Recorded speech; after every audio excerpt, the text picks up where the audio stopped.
हमें केवल समय दीजिए। गोपालगंज की तारीख में, उसके इतिहास में ये जो पुलिस एक्शन हो रहा है उसको गोपालगंज की जनता हमेशा याद रखेगी। किसी को नहीं छोड़ूंगा, चाहे इस जात का, उस जात का, इस दल का, उस दल का, इस मजहब का, उस मजहब का। जो अपराधी है उसको नहीं छोड़ेंगे, किसी भी कीमत पर नहीं छोड़ेंगे। लेकिन ये 25 को घटना, 24 को घटना होती है, 25 को लाश जलती है, 26 को फिर एक हत्या हो जाती है। वो होती है मुन्ना तिवारी की हत्या हथुआ थाना में, रेपुरा गांव में। और इसमें 4 आदमी को अभियुक्त बनाया गया है। 4 आदमी को जो अभियुक्त बनाया गया है उसमें से एक जयप्रकाश चौधरी भी हैं जो वादी हैं।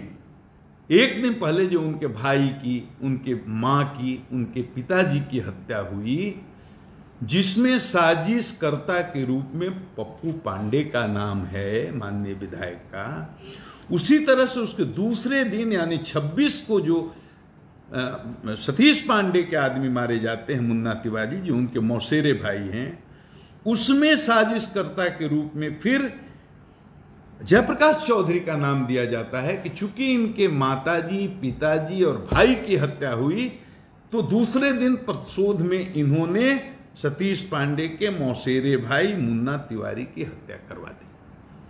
मतलब लगातार देख लीजिए घटना, मतलब मर्डर 5 होते हैं। 2 सतीश पांडे के लोग मारे जाते हैं और 3 दूसरी तरफ मारे जाते हैं। लगातार 9 तारीख को, 24 तारीख को और 26 तारीख को 2 सतीश पांडे के लोग मारे जाते हैं, 3 दूसरी तरफ मारे जाते हैं।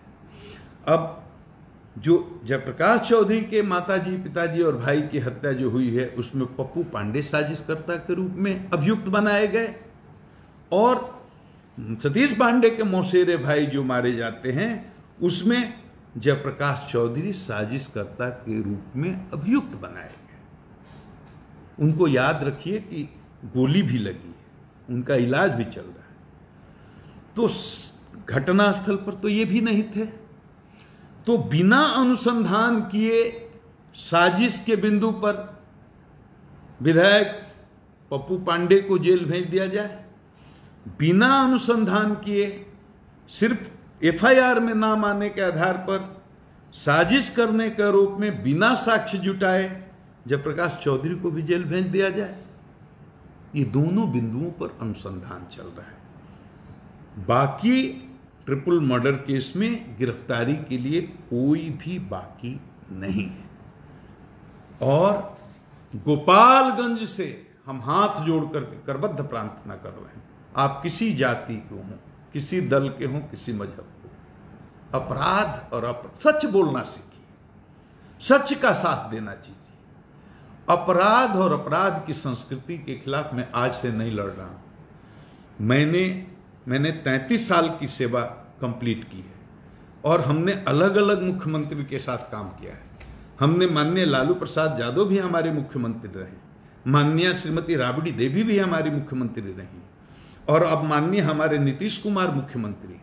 मैंने व्यक्तिगत रूप से आज तक, मैं विनम्रता के साथ कहता हूं, केस का रिकॉर्ड खत्म नहीं होता, वो आज भी होगा। 10 जिलों में एसपी रहा हूं, 20 जिलों में मैंने डीआईजी के रूप में, आईजी के रूप में सेवा दी है, लगातार फील्ड में रहा हूं।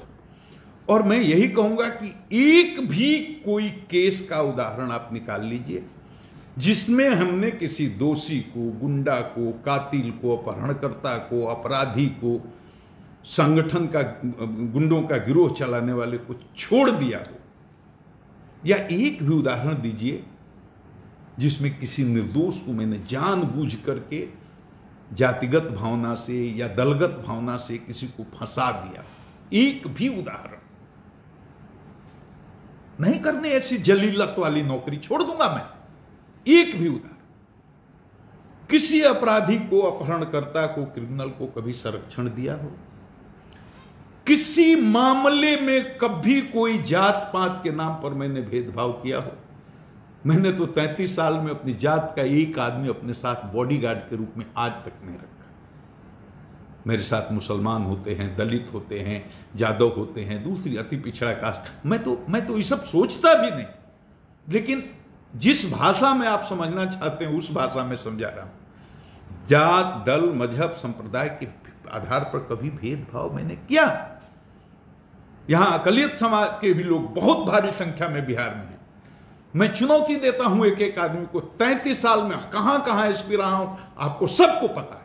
एक कोई अकलियत का आदमी खड़ा होकर कह दे कि मैंने कभी उसके साथ किसी तरह का भेदभाव, सैकड़ों बार इस सूबे को फसाद से बचाया है मैंने, अपनी जान को जोखिम में डाल करके, और गोपालगंज भी इसीलिए गया था। और ऐसे आदमी का अगर मनोबल तोड़िएगा, हम कैसे काम करें? कभी किसी दल का कोई जनप्रतिनिधि हमसे मिलने आया हो, मैंने उसका स्वागत नहीं किया हो, मैंने उसकी बात नहीं सुनी हो, मैंने उसका सम्मान नहीं किया हो। किसी जात या किसी दल के नेता के प्रभाव में आकर के किसी साथ मैंने अन्याय किया हो? बिहार में जितने चुनाव हुए सब मैंने कराए हैं, चाहे एसपी के रूप में, चाहे डीआईजी के रूप में, चाहे आईजी के रूप में।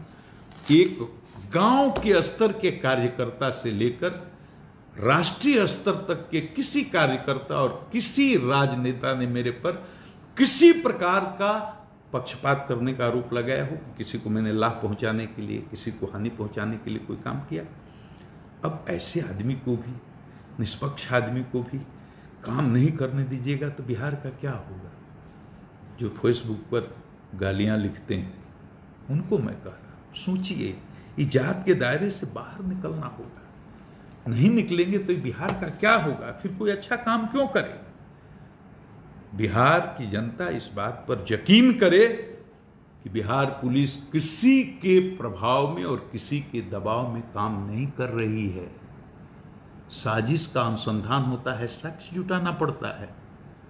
कह रहे हैं जयप्रकाश चौधरी जी, हमको मुकेश पांडे ने, पप्पू पांडे ने एक जगह पर रोक करके और हमको धमकी दी। जिस दिन इस बात का साक्ष्य मिल जाएगा, और साक्ष्य जुटाना तो इलेक्ट्रॉनिक एविडेंस बहुत आसान है, और इसके अलावे भी जो भी साक्ष्य दे सकते हैं दें, निष्पक्ष अनुसंधान होगा। बड़े से बड़े बाहुबली किसी को सरकार ने बचाया क्या? कहां से कहां गए लोग? कोई नहीं बच सकता। लेकिन इसको जात, दल, मजहब के चश्मे से कृपया न देखें। बहुत विनम्र मैं प्रार्थना करना चाहता हूं। सरकार न किसी को बचाती है, न किसी को फंसाती है।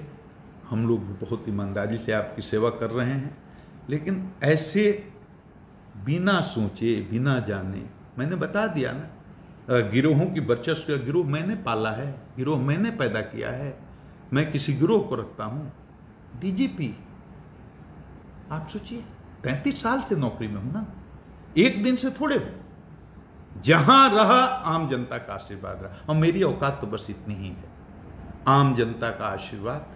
मैं 12 करोड़ की जनता का सेवक, उनके चरणों का धूल हूं, इससे बड़ी औकात मेरी है ही नहीं, बस इतनी ही है मेरी।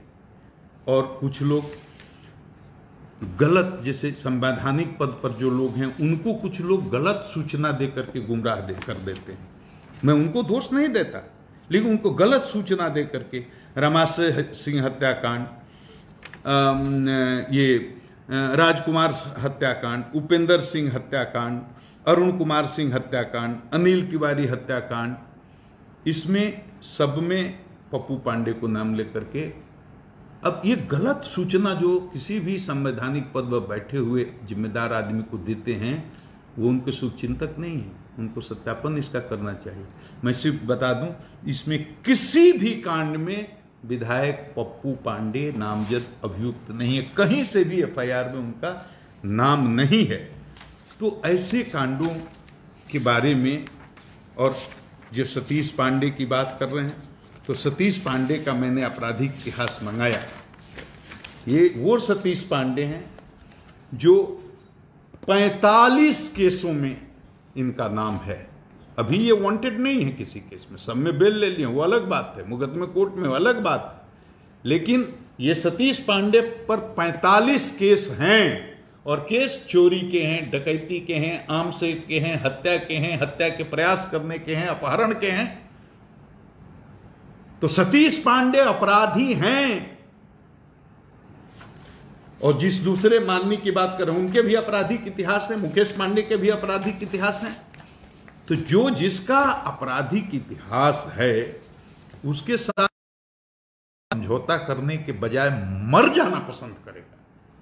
अब मेरा क्या है, हम पर भरोसा रखिए और इस बात का भी भरोसा रखिए कि पुलिस किसी के दबाव में नहीं है। सरकार की तरफ से स्पष्ट आदेश है, एक एक आदमी को चुन करके निकालिए जो गुंडों का, क्रिमिनल का और ऐसे अपराधियों का रैकेट चलाता है, चाहे वो किसी जात का हो, किसी मजहब का हो। स्पष्ट खुला हाथ है पुलिस को। हमें काम करने में सहयोग करें। और आज अंत में जनता से मैं यही कहूंगा कि मुझे आपके प्यार की बहुत जरूरत है, आशीर्वाद की बहुत जरूरत है, लेकिन इतना प्यार न करिए कि लोग जलने लगें। मैं आपका सेवक हूं, मुझे आप पर पूरा विश्वास है। और मैं बाकी लोगों से कहूंगा, सब लोगों से, कुछ भी लिखने के पहले, कुछ भी बोलने के पहले ये ध्यान में रखिए कि काम करने वाले पदाधिकारियों का अगर मनोबल टूटेगा, ये बिहार के लिए अच्छा नहीं होगा। मेरा आप सबों को प्रणाम।